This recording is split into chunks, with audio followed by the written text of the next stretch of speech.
अस्सलाम वालेकुम। उम्मीद करता हूँ आप सब लोग खैरियत से होंगे और आज हम इस एपिसोड के अंदर उस इंडस्ट्री के बारे में बात करेंगे जो आज से चंद साल पहले पाकिस्तान के अंदर हर ज़ुबान पर जिसका जिक्र था और फिर बूम पे जाने के बाद वो इंडस्ट्री फिर डाउनफॉल पे गई और अब दोबारा से रिवाइव कर रही है। जी हाँ, आप सब समझ गए होंगे, मैं रियल एस्टेट इंडस्ट्री की बात कर रहा हूँ। जिस शख्सियत के साथ आज मैं इस इंडस्ट्री के ऊपर बात करने जा रहा हूँ उनका ताल्लुक भी मुजफ्फराबाद से है। चंद साल पहले वो इस्लामाबाद आए और इस वक्त वो रियल एस्टेट के अंदर बहुत बड़े प्रोजेक्ट्स के साथ काम कर रहे हैं। अपनी कंपनी के मालिक भी हैं और उसके साथ साथ रेडिसन ब्लू जो इस वक्त पाकिस्तान के अंदर आ चुका है उसके स्ट्रेटेजिक और मार्केटिंग पार्टनर भी हैं। जी हाँ, मेरे साथ इस वक्त मौजूद हैं राजा अबील। अस्सलाम वालेकुम सर, कैसे हैं आप? ठीक हैं? वालेकुम सलाम नजम भाई, first of all thank you so much for inviting me here. और बहुत अच्छा आपका प्लेटफॉर्म है और I am so honoured to be here and discuss things about real estate. और आपने मुझे इस काबिल समझा कि नहीं, thank you so much Abeel भाई। जिस वक्त प्लेटफॉर्म में हमेशा अपनी हर एपिसोड के अंदर हल्का फुल्का जिक्र ज़रूर करता हूँ कि इस प्लेटफॉर्म का मकसद ही वही है, हर उस कश्मीरी होनहार कश्मीरी का हो यहाँ पर बुलाया जाए जो इस इंडस्ट्री के लिए या किसी भी ऐसी चीज़ के अंदर काम कर रहा है जहाँ पर प्रमोट कर रहा है वो कश्मीर को, या फिर कोई अच्छा काम कर रहा है, एंटरप्रेन्योर है, आर्टिस्ट है, कुछ भी है। तो ऑब्वियसली रियल एस्टेट इंडस्ट्री जो पाकिस्तान के अंदर बहुत हॉट टॉपिक रहता है हमेशा, तो उसके अंदर आप जैसा गेस्ट हमें मिलेगा तो हमारे लिए भी ये बहुत ऑनर है। अच्छा खैर, अबील भी सबसे पहले तो अपने बारे में बताएं, थोड़ा सा अपने बारे में बताएं, कहाँ से आप हैं और किस तरह आपका ये रियल एस्टेट के अंदर इस इंडस्ट्री के अंदर सफ़र रहा, थोड़ा सा बताएं। नजम भाई, बेसिकली मैं मुजफ्फराबाद से हूँ और बैकग्राउंड जेलम वैली से है, सरां से। मेरा जो विलेज है वो सरां है। अच्छा, but I lived in Muzaffarabad. Okay. और मेरा बैकग्राउंड जो है वो मेरे वाले साहब ब्यूरोक्रेट हैं और एक एजुकेशनल बैकग्राउंड है, सर्विसेज बैकग्राउंड है। और उसी की वजह से मेरा एक जो डायरेक्शन थी करियर की वो ज़्यादा एजुकेशन बेस्ड भी रही हमेशा और बिज़नेस साइड पे बहुत कम एक्सपोजर था during the years of education. तो later on but I was always fascinated to the business और मुझे था कि मैंने अपने करियर में एक बिज़नेस करना है। Starting after my BS civil engineering from COMSATS सेप्टाबाद, मैंने I started a construction company and started working as a government contractor back in Kashmir with government departments, multiple departments. और 2 से 3 साल वहाँ पे काम किया कंस्ट्रक्शन का मुख्तलिफ प्रोजेक्ट्स पे। लेटर ऑन इस्लामाबाद चूँकि हमारा आना जाना लगा रहता था, तो रियल एस्टेट हमेशा से स्पेशली दुबई और एक फर्स्ट वर्ल्ड कंट्रीज़ को देख के, उनकी डेवलपमेंट को देख के हमेशा से एक चीज़ जो थी वो अट्रैक्ट भी करती थी, फैसिनेट भी करती थी कि देखते हैं आप बिल्डिंग्स और ये सारी चीज़ें, तो हमें जैसे हम पहाड़ी इलाके के लोग थे तो हमें ये चीज़ें हमेशा फैसिनेट करती थी और इनके बारे में एक चार्मिंग वो ओपिनियन हमेशा रही और इनको एक्सप्लोर करने का और इनमें इन्वॉल्व होने का हमेशा से शौक़ था। और चूँकि मैं सिविल इंजीनियर हूँ तो कंस्ट्रक्शन रिलेटेड बैकग्राउंड तो है ही एजुकेशनली भी, और फिर मैंने बिज़नेस भी वो स्टार्ट किया। तो उसी चीज़ को बेसिकली एक्सप्लोर करते करते I got here in Islamabad. हमारे कुछ फ्रेंड्स थे जो इससे पहले यहाँ पे बिज़नेस कर रहे थे, उनके साथ उनसे सीखा भी और फिर मल्टीपल और बहुत सारे लोग थे, हमारे सीनियर्स थे जिनसे हमने सीखा। हाँ, thank you so much Abeel भाई, आपने इतना कुछ बताया अपने बारे में और इसको सुनकर पता चल रहा है कि यार एक पढ़ा लिखा नौजवान इस इंडस्ट्री के अंदर है, इस फील्ड के अंदर काम कर रहा है। और एक आम सी कहावत कह लो, अब रवायत कह लो, कुछ भी कह लो, जो सुनने को मिलती है रियल एस्टेट के अंदर, मैं थोड़े सख्त सवाल पूछूंगा कि यहाँ पर फ्रॉड स्कैम बहुत होता है। तो पिछले 4 साल 5 साल जितने साल आपको इस इंडस्ट्री के अंदर हो चुके हैं, तो ऐसे कितने केसेस वैसे आपके सामने आए या आपने देखे होंगे कि यार ये चीज़, हाँ इस चीज़ में इन्वेस्ट करना चाहिए था किसी को या नहीं करना चाहिए था? कुछ थोड़ा सा वो भी बताएं, फिर हम जाएंगे ऑब्वियसली आप जो इस वक्त काम कर रहे हैं बाकी प्रोजेक्ट्स पे, उनके बारे में भी सुनेंगे हम। थोड़ा सा ये जो एक टॉपिक है, सवाल है, इसके मैं जानना चाहूँगा इसके बारे में। ये हमेशा से बड़ा हॉट टॉपिक रहा है हमारी इंडस्ट्री के हवाले से और ये बिल्कुल एक्चुअल में मौजूद भी है हमेशा से। फ्रॉड और ये सारी चीज़ें, even not just about real estate, her business में, हर इंडस्ट्री में ये चीज़ें मौजूद रहती हैं। लेकिन रियल एस्टेट में चूँकि ये चीज़ें ज़रा ज़्यादा हाईलाइट हो जाती हैं, इसलिए ज़ुबान ज़द आम भी हो जाती हैं। ऐसा ही है। तो इसमें बेसिक मैं तो ये समझता हूँ बीइंग अ प्रोफेशनल के सबसे पहली जिम्मेदारी गवर्नमेंट की है। हम दुबई की एग्जांपल ले लेते हैं तो दुबई में each and everything is regulated. जो चीज़ें सपोर्ट करती हैं बेसिकली इस इंफ्रास्ट्रक्चर को और इस बिज़नेस सिस्टम को, हमारे यहाँ पे चूँकि जो है वो चीज़ें अवेलेबल नहीं हैं, इसकी वजह से there is a major room available for the fraudsters जो ये चीज़ें कर सकें। अच्छा, स्पेशली जब बूम का टाइम था, इमरान खान साहब का दौर था, उस टाइम पे ये चीज़ें बहुत ज़्यादा सामने आईं। उसकी वजह ये भी थी कि इकॉनमी बहुत तेज़ी से सर्कुलेट कर रही थी, प्लस बूम चल रहा था रियल एस्टेट का, प्राइसेस फ्लक्चुएट कर रही थी।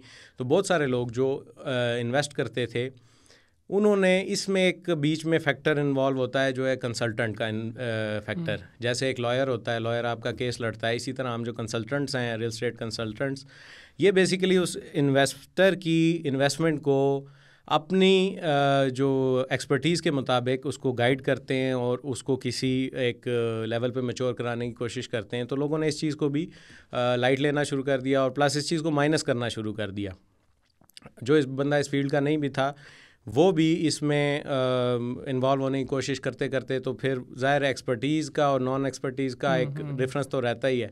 उसकी वजह से बहुत सारी चीज़ें जो हैं फ्रॉड और ऐसी डेड इन्वेस्टमेंट्स जिनका विजन मौजूद नहीं है, जिनका फ्यूचर कोई प्रॉस्पेक्ट नहीं है, उसमें लोग जाके फंसे और ये सारा इसमें फैक्टर। बिल्कुल सही है, बिल्कुल सही। अच्छा अबील भी, जैसे कि मुझे तो पता है कि इस वक्त आप J7 ग्रुप के एक बहुत ही जो इम्पॉर्टेंट कह लें कि बहुत ही बड़ा जो प्रोजेक्ट है रेडिसन ब्लू, उस पर काम कर रहे हैं और उसके आप स्ट्रैटेजिक और मार्केटिंग पार्टनर भी हैं। तो थोड़ा सा उस बारे में बताएं कि एक तो इस उम्र के अंदर इतनी जल्दी इतने बड़े प्रोजेक्ट्स पे काम करना, तो पहले वो एक क्या कहते हैं खुशी भी होती है जब आप और नॉर्मली बैठ रहे होते हैं, कहीं भी बैठते हैं, या अपने जो इतना सफ़र है उसके बारे में जब सोचते हैं कि यार हाँ यहाँ से स्टार्ट किया था और आज यहाँ पर हूँ, और फिर बताएं कि ये प्रोजेक्ट है क्या पैसी, थोड़ा सा इन दोनों चीज़ों को ज़रा बताएं। जी नजम भाई, अल्हम्दुलिल्लाह बिल्कुल हमेशा से ना एक लर्निंग का शौक़ था वो हमेशा से रहा हर चीज़ के बारे में। स्पेशली ये सारी चीज़ें चूँकि एक फैसिनेट करती थी तो लेटर ऑन ये पैशन भी बनता गया। तो मैं समझता हूँ उन चीज़ों की बेस पे शायद हमारी मेहनत जो है वो किसी स्टेज पे पहुँच सकी। अभी तो खैर कोई स्टेज नहीं है, अभी we are still going on और इंशाल्लाह इसमें और बहुत ज़्यादा मेहनत भी करनी है। प्लस आपने रेडिसन ब्लू के बारे में पूछा जो मरी में प्रोजेक्ट हमारा लॉन्च हुआ है J7 ग्रुप का। बेसिकली मैं थोड़ा सा बैकग्राउंड आपको बताऊँ। J7 ग्रुप एक ऐसा डेवलपर ग्रुप है जिसने एक यूनिक आइडिया पे काम करना स्टार्ट किया जो कि हॉस्पिटैलिटी रियल एस्टेट सेक्टर है। पूरी दुनिया में आपके मेजर सिटीज़ में मल्टीपल 5 स्टार होटल्स और रिज़ॉर्ट्स मौजूद होते हैं। सीनिक एरियाज़ में रिज़ॉर्ट्स होते हैं और अर्बन एरियाज़ में होटल्स होते हैं। लेकिन पाकिस्तान में इन चीज़ों का कॉन्सेप्ट नहीं था। हालांकि पाकिस्तान का स्पेशली इस्लामाबाद एक मेजर गेटवे है प्लस कैपिटल सिटी है, तो यहाँ पे इस चीज़ की बहुत ज़्यादा डायर नीड थी। लेकिन इससे पहले इस पे किसी ने काम नहीं किया या सोचा नहीं। तो J7 ग्रुप ने इस सेक्टर में बहुत ज़्यादा अपनी इनपुट दी है और उसी चीज़ को लेके चलते हुए लेटर ऑन हमारा मरी में जो प्रोजेक्ट साइन हुआ है वो रेडिसन ब्लू मरी, which is basically a resort. और यहाँ पे एक होटल बिल्डिंग और मल्टीपल सर्विस्ड विलाज और बेसिकली हम रियल स्टेट हॉस्पिटैलिटी को कंबाइन करके इन्वेस्टर्स को ये चीज़ ऑफ़र कर रहे हैं कि वो उस हॉस्पिटैलिटी प्रोजेक्ट में हमारा पार्ट बने और जो फ्यूचर में उससे बिज़नेस जनरेट होगा उसको भी शेयर करें। वो मल्टीपल हमारे पास ऑफ़र्स और एक गाइडलाइंस मौजूद हैं कि किस तरह वो सारी चीज़ें की जा सकती हैं। और हम बेसिकली हॉस्पिटैलिटी की प्रॉपर्टी लोगों को भी सेल कर रहे हैं कि यूनिक कॉन्सेप्ट है, क्योंकि नॉर्मल प्रॉपर्टी लोगों को इतना रिटर्न ऑन इन्वेस्टमेंट नहीं देती जिसकी निस्बत एक हॉस्पिटैलिटी प्रॉपर्टी, स्पेशली जो 5 स्टार इंटरनेशनल चेन है या 5 स्टार इंटरनेशनल होटल या रिजॉर्ट है, तो वो फ्यूचर में नॉर्मल से बहुत ज़्यादा कैपिटल गेन भी और मंथली प्रॉफिट्स या रेंटल आप कह लें तो वो बहुत ज़्यादा देगा। अच्छा, रेडिसन ब्लू मरी बेसिकली लोकेटेड है पत्रियाटा न्यू मरी जिसको हम कहते हैं, जो चेयरलिफ्ट वहाँ पे मौजूद है उससे तकरीबन 1 किलोमीटर के फासले पर मौजूद है। बेसिक इसका जो USP हम कह लें वो ये है कि टूरिज़म हाईवे बन रहा है जो FWO के पास कॉन्ट्रैक्ट है। टूरिज़म हाईवे फ्यूचर में कनेक्ट होगा रवात से, जो आपका इकोनॉमिक कॉरिडोर है। इकोनॉमिक कॉरिडोर को कनेक्ट करिए आपकी ring road, and ring road will connect all the motorways and airport.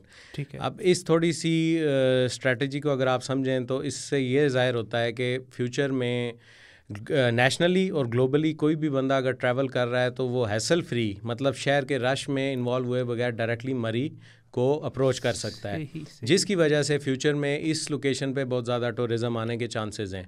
और लाजमी सी बात है कि वहाँ पे आज जो प्रॉपर्टी में इन्वेस्टमेंट की गई होगी वो फ्यूचर में इन सारे प्रॉस्पेक्ट्स को देखते हुए बहुत अच्छा ROI जनरेट करेगी। मैं एक सवाल इसमें ज़रूर पूछूंगा अविल भाई, टोक के पूछ रहा हूँ कि ये फ्यूचर जो है ना, ये फ्यूचर मतलब क्या है? नियर फ्यूचर है, 5 साल बाद है, 10 साल बाद है, 15 साल बाद है, कब तक वैसे आपको लगता है कि यार रेडिसन ब्लू मरी ये प्रोजेक्ट कंप्लीट कर लेगी? देखें, रेडिसन ब्लू मरी ऑलरेडी चूँकि हमारा एग्जिस्टिंग प्रोजेक्ट था वहाँ पे सिग्नेचर रिजॉर्ट, उसमें ये प्रोजेक्ट आया है ऑलरेडी। वहाँ पे काफ़ी हद तक कंस्ट्रक्शन हो चुकी हुई है। हमारे जो फर्स्ट फेज़ के विलाज हैं वो नियर कंप्लीशन है। वहाँ पे अगर आप जाके देखें स्विमिंग पूल्स रेडी हैं, वहाँ पे हॉर्स राइडिंग क्लब्स पे काम हो रहा है, कॉफ़ी शॉप्स रेडी हैं। तो ये कोई मतलब हवा वाली चीज़ नहीं है, ये एक्चुअल में ग्राउंड पे मौजूद है। बहुत काफ़ी हद तक यहाँ पे कंस्ट्रक्शन हो चुकी हुई है। सही तो इसमें फ्यूचर से ये मुराद है कि चूँकि हॉरिजॉन्टल कंस्ट्रक्शन है तो स्टेप वाइज ये चीज़ें डिलीवर होती जाएंगी। और मरी चूँकि डेड लोकेशन तो है नहीं, मरी में आज भी आप जो अच्छे प्रोजेक्ट्स हैं जिन पे आप कंपेयर करें, हालांकि वो इंटरनेशनल प्रोजेक्ट्स नहीं हैं, इवन PCB अर्बन भी इंटरनेशनल प्रोजेक्ट नहीं है, तो वो लोकल पाकिस्तानी अच्छे प्रोजेक्ट्स जो हैं वो भी एक रात का 1.5 लाख से 2 लाख तक चार्ज करते हैं, और एक नॉर्मल रूम का 50 to 70,000 इवन चार्ज करते हैं फॉर अ नाइट।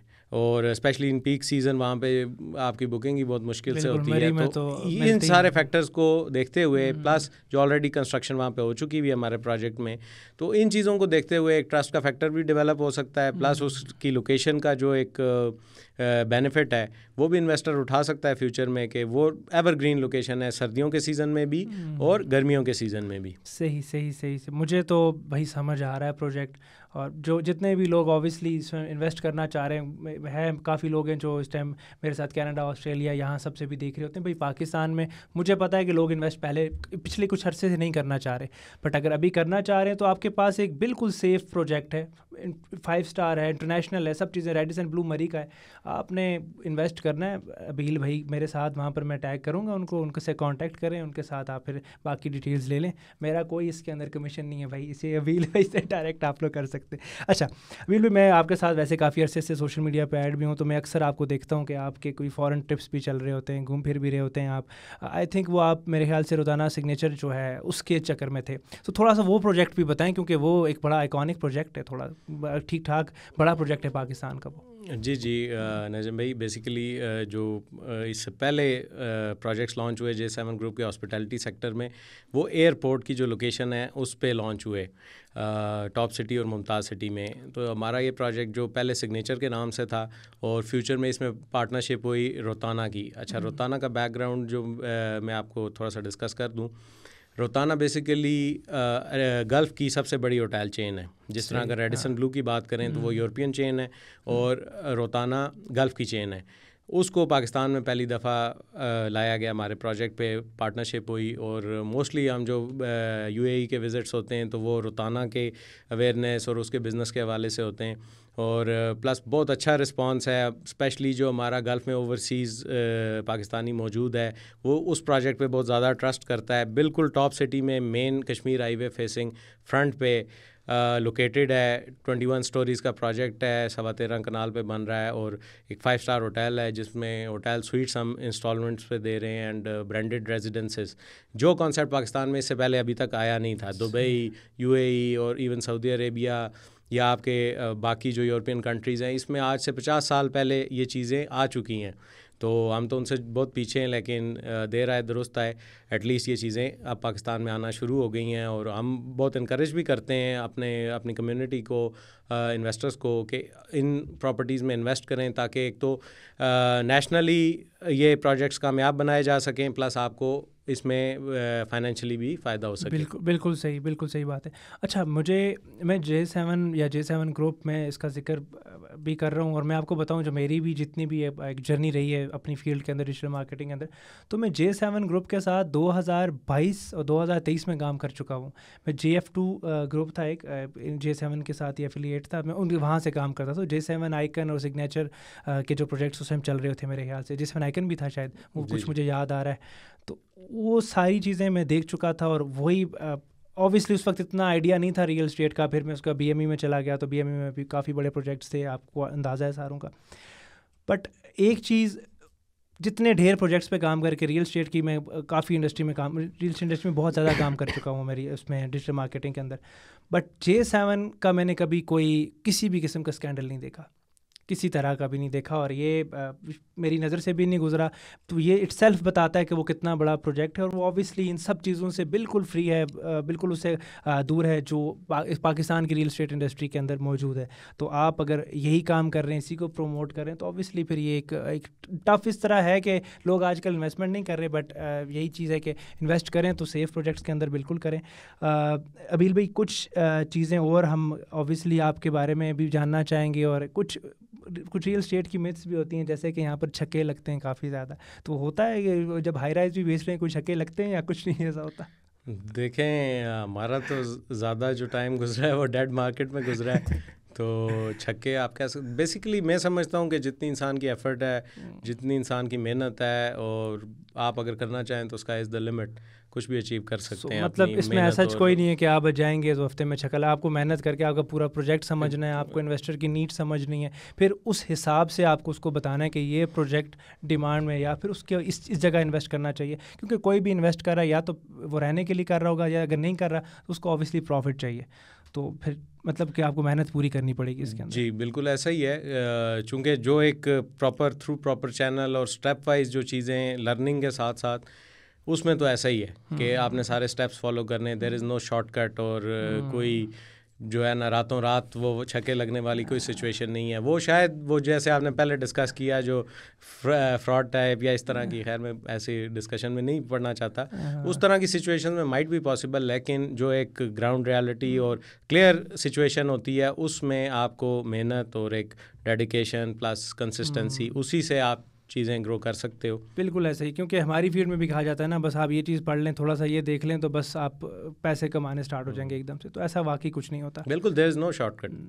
बिल्कुल सही बात है, कोई शॉर्टकट नहीं है इसके अंदर। खैर, अभी भी कुछ लोग हैं या बहुत से लोग हैं जो अभी भी इन्वेस्टमेंट करना चाहते हैं। इवन मेरे अपने रिलेटिव्स हैं जो इन्वेस्टमेंट का पूछते रहते हैं, सारी चीज़ें कनाडा से हैं, बाकी दुबई से लोग पूछ रहे होते हैं, इवन दुबई के अंदर भी वो काफ़ी इन्वेस्टमेंट कर भी रहे हैं। तो एक चीज़ सबसे पहले तो ये बताएं कि लोग अर्बन ब्लू मार्केटिंग के साथ ही क्यों इन्वेस्टमेंट करवाएं, राजा अबील से ही क्यों इन्वेस्टमेंट करवाएं, थोड़ा सा इस बारे में बताएं। और फिर ये जो 2 प्रोजेक्ट्स इनका आपने जिक्र किया, इसी में इन्वेस्टमेंट क्यों करें, थोड़ा सा इसको अब आप कह लें कि वो टाइम में कम ही दूंगा लेकिन ये कहूँगा कि अब उस समंदर को ना आप ज़रा थोड़ा सा करें, कूज़े में बंद करें। तो अच्छा नाजम भाई, ये तो अपने मुंह से खुद ही तारीफ़ करवाना चाह रहे हैं आप।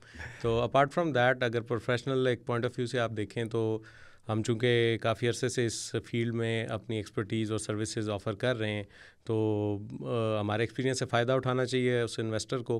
प्लस हमारे पास एक डेडिकेटेड टीम और एक स्पेशल चीज़ है जो स्टैंड आउट करती है, वो ये आइकॉनिक प्रोजेक्ट्स हैं जिनके साथ हमारी एक स्ट्रेटिजिक और सेल्स एंड मार्केटिंग पार्टनरशिप है, और जिसकी बेस पे हम ये सारी चीज़ें एक बहुत अच्छे लेवल पे प्रेजेंट भी कर सकते हैं, और जो अपने क्लाइंट या इन्वेस्टर्स हैं उनको हम एक सेफ़ पैसेज और सेफ़ गाइडेंस फराम कर सकते हैं, उनकी नीड को और उनकी बजट और जो जितने फैक्टर्स होते हैं उनको समझते हुए, ताकि फ्यूचर में इंशाल्लाह उनको फ़ायदा हो इस इन्वेस्टमेंट से, और ऑब्वियसली हमें भी उस चीज़ का बिज़नेस मिले। और ये चीज़ें चूँकि गिव एंड टेक होती हैं, तो ये सारे फैक्टर्स हैं।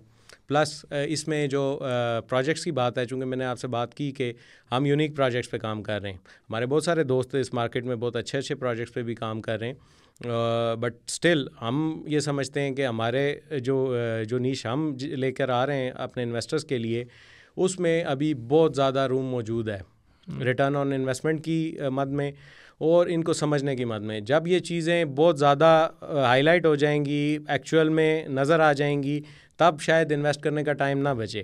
तो ये सारे फैक्टर्स हैं जो शायद जिसको देखते हुए कोई भी इन्वेस्टर हमारे साथ जुड़ सकता है। अबील भाई बहुत बहुत शुक्रिया, आपने तो बहुत अच्छे से सारी चीज़ें एक्सप्लेन की, रियल स्टेट से रिलेटेड, रियल स्टेट इंडस्ट्री से रिलेटेड, और फिर जो इतने 2 अच्छे प्रोजेक्ट्स जिन पे आप काम कर रहे हैं वो भी आपने बताया। और फिर मुझे सबसे ज़्यादा जो खुशी है ऑब्वियसली कश्मीरी मेरे सामने बैठा है, एक इतने अच्छे काम कर रहा है, तो ये तो मुझे खुद भी बहुत अच्छा लग रहा है पूरी गुफ्तगू के अंदर। खैर हमारा एक आखिर में एक छोटा सा एक राउंड होता है रैपिड फायर, हम 2 ऑप्शंस देते हैं, आपको एक सेलेक्ट करना होता है। मुझे पता है आप इससे पूरा भागने की कोशिश करेंगे लेकिन भागने में नहीं दूंगा। अच्छा, 2 ऑप्शन है, उनमें से आपने एक सेलेक्ट करना है, ठीक है? और पहला ये हाई राइज या फिर housing society? High rise. High rise, अच्छा। इस्लामाबाद या मुजफ्फराबाद? इस्लामाबाद। अच्छा, सही। सराय इन या फिर urban blue marketing? Urban blue marketing. Okay. Cricket या फुटबॉल? क्रिकेट। आपके 2 दोस्तों का मुझे पता वैसे चला है कौन कौन से, मैं दोनों का नाम ले रहा हूँ, उसामा या फिर उबैद? ये काफ़ी मुश्किल सवाल है इसको स्किप कर दें। ठीक है will be, thank you so much, thank you so much.